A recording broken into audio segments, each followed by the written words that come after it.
Insurance అంటే ఇంతకుముందు అవగాహన లేదు. మనం ఈ వీడియోస్ చేస్తున్నప్పుడు ఇప్పుడు ఏంటంటే అవగాహన వచ్చింది. చాలా వరకు పాజిటివ్గా వాళ్ళు ఇప్పుడు పాలసీస్ పెరిగినాయి, ప్రీమియమ్స్ తీసుకుంటున్నారు. అయితే ఏంటంటే ఇప్పుడు అవగాహన పెరిగిన కొద్ది ఏమైందంటే జనాల్లో ఇది ఓన్లీ టర్మ్ ఇన్సూరెన్స్లే అంటే ఇంతకుముందు ఏం ఆలోచన ఉందంటే ఒక మనిషి పోతే నామినీకి బెనిఫిట్ వస్తుందనే కోణంలో చూసేవాళ్ళు.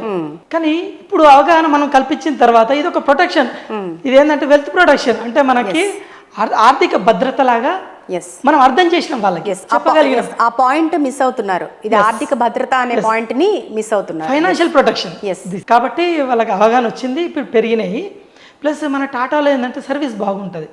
టాటా అంటే నమ్మకమైన సంస్థ ఫస్ట్, రైట్? కాబట్టి టాటాలో మనకి ఇంతకుముందు లాస్ట్ ఇయర్ కంటే మనం 10% గ్రోత్లో ఉన్నాం పాలసీస్ విషయంలో. ప్లస్ మన దాంట్లో బెనిఫిట్స్ కూడా కంపేర్ టు అదర్ కంపెనీస్తో పోల్చుకుంటే మన దాంట్లో 3 బెనిఫిట్స్ ఒకే పాలసీలో ఇచ్చాము కూడా. ఏంటంటే రిస్క్ బెనిఫిట్ ఒకే దాంట్లో, risk benefit plus returns plus health, wealth, risk 3 దీంట్లోనే కల్పించాము. కాబట్టి ఈ పాలసీ బాగా సేల్ అవుతుంది.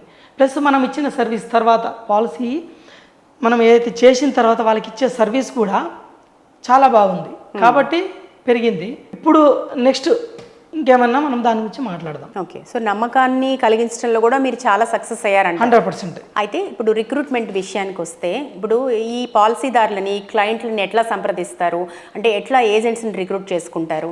ముఖ్యంగా నిరుద్యోగ యువత చాలామంది ఉన్నారు, అలాగే ఉద్యోగం చేస్తూ కూడా వారికి వచ్చే ఆదాయం సరిపోక పార్ట్ టైం ఏదన్నా చక్కటి జాబ్ ఉంటే బాగుండు, మనకి బెనిఫిట్స్ ఇచ్చే జాబ్ ఉంటే బాగుండు అని. సో అట్లాంటి వారికి ఈ ఇన్సూరెన్స్ పాలసీ అనేది, ఆ ఇన్సూరెన్స్ రంగం అనేది ఎట్లాంటి బెనిఫిట్ ఇస్తుందంటారు, ఎట్లా ఎంచుకోవచ్చు అంటారు అసలు ఈ రంగాన్ని? దీంట్లో ఏంటంటే డబ్బు సంపాదించడానికి 4 మార్గాలు ఉంటాయి. Job, self employee, business owner, investor. 4 విధాలుగా డబ్బు సంపాదించవచ్చు. ఓకే. ఎప్పుడు కానీ మనము 2014లో ఒక సర్వే జరిగింది. ఏంటంటే సకల జనుల సర్వే, అంటే ప్రతి ఇంటింటికి సర్వే జరిగింది. అసలు ఎంప్లాయీస్ ఎంతమంది ఉన్నారు, జాబ్ బిజినెస్ చేసే వాళ్ళు ఎంతమంది ఉన్నారని జరిగినప్పుడు నేను ఆ సర్వేలో పాల్గొన్నప్పుడు నేను తెలుసుకున్నది ఏంటంటే 90% పీపుల్ జాబ్లోనే ఉన్నారు, 10% పీపుల్ మాత్రమే బిజినెస్ చేస్తున్నారు. ఈ 10% ఉన్న బిజినెస్ ఓనర్స్ అందరికీ ఓన్ హౌసెస్ ఉన్నాయి. 90% పీపుల్ ఎవరైతే జాబ్ చేస్తున్నారో వాళ్ళందరూ రెంటెడ్ హౌస్లోనే ఉంటున్నారు. అంటే నాకు అక్కడ అర్థమైపోయింది ఏంటంటే జాబ్లో ఉన్నంత కాలం కనీసం ఇల్లు కూడా కొనలేము మనం. అంటే ఇప్పుడు జాబ్ బెస్ట్ అంటారా, బిజినెస్ బెస్ట్ అంటారా? బిజినెస్సే బెస్ట్. ఓకే. ఎందుకంటే సపోజ్ జాబ్ చేసామనుకోండి, పర్ మంత్ 50,000 సంపాదిస్తున్నాం అనుకుంటాం, సంవత్సరానికి 6 లక్షలు. అతను ఒక 30 సంవత్సరాలు కష్టపడతాడు అంటే జీవితాంతం అతను కష్టపడితే వచ్చేది 1,80,00,000. అంతే కదా, 1,80,00,000 అంటే ఇప్పుడు అమీర్పేటలో కనీసం ఒక సింగిల్ బెడ్రూమ్ ఇల్లు కూడా రాదు, అవునా? మరి మన డ్రీమ్స్, ఫ్యామిలీ డ్రీమ్స్, పిల్లల కళలు, చదువులు, ఇలాంటి ఖర్చులు. కాబట్టి మనం జాబ్ చేసినంత కాలం రిచ్ కాలేము. మనం రిచ్ కావాలంటే 100% బిజినెస్ ఓనర్ అన్న ఉండాలి, లేదంటే ఇన్వెస్టర్ గానే ఉండాలి. ఓకేనా? మరి మన దగ్గర ఫస్ట్ జాబ్ చేస్తున్నాము. అసలు యాక్చువల్గా చెప్పాలంటే మేడం, ఎవరైతే జాబ్ చేస్తారో వాళ్ళకి ఫ్యూచర్ గురించి అవగాహనే ఉండదు. ఫ్యూచర్ గురించి అవగాహన ఉన్న వాళ్ళు జాబ్ చేయరు. ఫ్యూచర్లో ఏదైనా సాధిద్దాము అనుకునే వాళ్ళు జాబ్ గురించి ఆలోచించారు. జాబ్ చేసే వాళ్ళు ఫ్యూచర్లో ఏదైనా సాధించామనే ఆలోచనే ఉండదు. కాబట్టి ఏమైనా సాధించాలంటే, రిచ్ కావాలంటే, డబ్బు సంపాదించాలంటే, బిజినెస్ ఓనర్ కావాలన్నా, ఇన్వెస్టర్ కావాలన్నా మనము ఆలోచన జాబ్ నుంచి మనం ఆలోచన మార్చుకోవాలి. బిజినెస్ ఓనర్గానైనా కావాలి, లేదంటే ఇన్వెస్టర్గా కావాలి. అలాంటి వాళ్ళకి, అలాంటి ఆలోచన ఉన్న వాళ్ళకి ఈ ఆపర్చునిటీ ఇన్సూరెన్స్ ఇండస్ట్రీ అనేది ది బెస్ట్ మేడం. కాబట్టి నేను ఏమంటానంటే దీంట్లో కూడా, మన దాంట్లో కూడా ఇన్సూరెన్స్ కూడా ఎందుకు బెస్ట్ అంటానంటే చాలా బిజినెస్లు ఉన్నాయి. అవును, ఇప్పుడు జనరల్గా ఇప్పుడు మీరు అంటున్నట్టుగా రియల్ ఎస్టేట్ ఉంది, ఇతర వ్యాపారాలు ఉన్నాయి. సో అక్కడ ఎంచుకోవడం కంటే కూడా ఎందుకు బెస్ట్ అంటారు? కారణం ఏంటి? ది బెస్ట్ అంటున్నారు కదా. ఎస్ మేడం, ఇప్పుడు మనము రియల్ ఎస్టేట్ కూడా మంచి బిజినెసే, కానీ అది పాలిటిక్స్ మీద ఆధారపడ్డది మేడం. ఇప్పుడు గవర్నమెంట్ మారింది, రియల్ ఎస్టేట్ లేదు, జీరో, అసలు కొన్ని వాళ్ళే లేరు ప్లాట్లు, అవునా? కానీ ఇప్పుడు ఇన్సూరెన్స్ ఇండస్ట్రీ తీసుకోండి, ఇది ఒక పాలిటిక్స్ మీద ఆధారపడలే, ఒక ప్రొడక్షన్ మీద ఆధారపడలే. ప్రతి మనిషికి ఏదో ఒక విధంగా ఇన్సూరెన్స్ పాలసీ అవసరమే. అది ఆర్థిక భద్రతకి కానీ, లేదంటే ఇన్వెస్ట్మెంట్కి కానీ, పిల్లల చదువులకు కానీ, పిల్లల పెళ్ళిళ్ళ కోసం కానీ, ఇవన్నీ ఆపర్చునిటీ మనం ఇన్సూరెన్స్లో కల్పిస్తున్నాం కదా, రైట్. కాబట్టి ఏదో ఒక పాలసీ వాళ్ళకి అవసరం, ఓకే, రైట్. ఇది మనుషులు పుడుతూనే ఉంటారు, ఇన్సూరెన్స్ అవసరం అవుతూనే ఉంటాయి, ఇన్సూరెన్స్ కడుతూనే ఉంటారు, రిన్యూవల్స్ జరుగుతూనే ఉంటాయి, మనుషులు పుడుతూనే, ఇది నిరంతర ప్రాసెస్.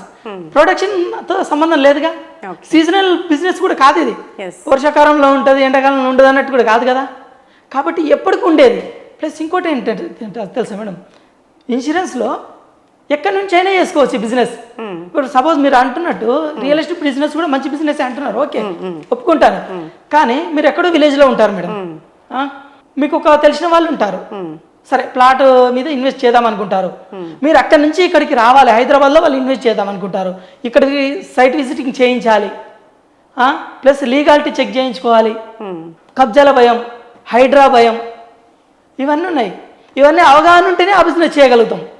కానీ ఇన్సూరెన్స్లో అవగాహన అవసరం లేదు. ఎవ్రీడే మనము వాళ్ళకి ఇంటి నుంచే మనము వాళ్ళకి అవగాహన కల్పిస్తున్నాము. ఫోన్ ద్వారా చెప్పేస్తే సరిపోతుంది అంటారు. ఎగ్జాక్ట్లీ అంతే. మనకు యాప్ ఉంటుంది టాటాలో, యాప్లోనే అన్నీ వచ్చేస్తాయి. అందుకోసమే ఇది ఇంకా ముఖ్యంగా మహిళలు చాలా చక్కగా చేసుకోవచ్చు మేడం. వర్క్ ఫ్రమ్ హోమ్ కూడా కాదు, వర్క్ ఫ్రమ్ కిచెన్ ఇంట్లో చేసుకోవచ్చు. ఓకే, వంట వేసుకుంటూ. ఎందుకంటే ఎవ్రీడే మనము మార్నింగ్ ఏంటంటే జూమ్ మీటింగ్స్ ఉంటాయి, దాంట్లో ప్రోడక్ట్ నాలెడ్జ్ ఇస్తాం, ప్లస్ స్కిల్స్, ఇవన్నీ కూడా మనము daily morning 1 hour, evening 1 hour 90 days training ఇస్తాం వాళ్ళకి. కాబట్టి అన్ని బిజినెస్ల కన్నా ఇన్సూరెన్స్ ఇండస్ట్రీ అనేది, ఇన్సూరెన్స్ బిజినెస్ అనేది ది బెస్ట్ అని చెప్తాను. ఓకే, 90 days ట్రైనింగ్స్ అంటే జూమ్ మీటింగ్స్ నుంచే, అంటే మీరు డైరెక్ట్గా వచ్చి ఆఫీస్కి వచ్చి అటెండ్ అవ్వాల్సిన పని, వర్క్ ఫ్రమ్ కిచెన్. ఓకే, అంతే, ఇంకా బయటకు వెళ్ళే పనే లేదు. అన్ని యాప్లోనే, అన్ని ఆన్లైన్లోనే జరిగిపోతాయి.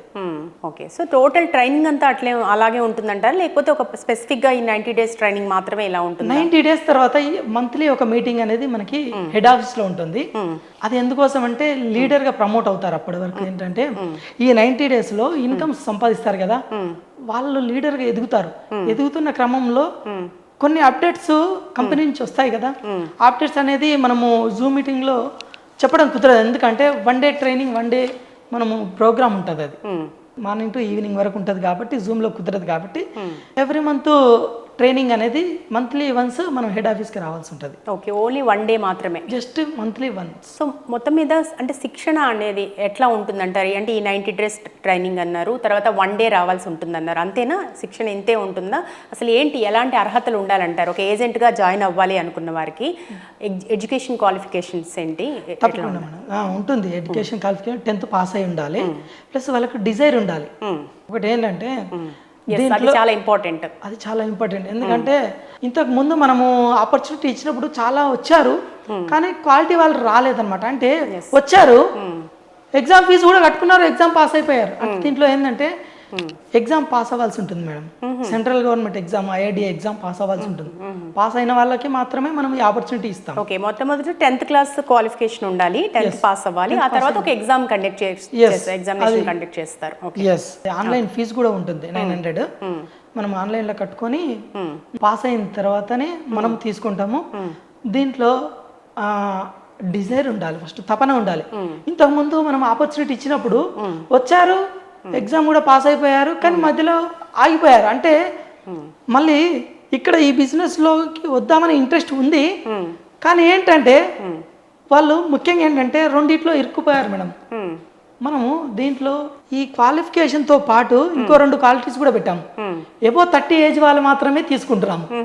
ఎందుకంటే బిలో 30 వాళ్ళు ఏమవుతుందంటే ఈఎంఐలోనే ఇరుక్కుపోతున్నారు, అమ్మాయితోనే ఇరుక్కుపోతున్నారు, ఏదో ఒకటి జరుగుతుంది. ఈఎంఐ అయినా ఉంటుంది, ఈఎంఐ లేదంటే అమ్మాయితోనే ఉంటారు. 30 ఏజ్లో 30+ మీరు రీసెర్చ్ బాగా చేశారు అసలు. అంటే ఇవన్నీ మనం ఎంత ప్రతి పర్సన్ని మనము ఇంటరాక్ట్ ఉంటాం కదా, మనం ఇంటరాక్షన్లో ఉంటాం కదా, వాళ్ళతో ఉన్నప్పుడు మనకు వాళ్ళని స్టడీ చేస్తాం, అసలు ఎందుకు ఫెయిల్ అవుతున్నారు అనేది బాగా సెర్చ్ చేస్తున్నప్పుడు ఇవన్నీ వాళ్ళ ద్వారా మనం తెలుసుకుంటాం.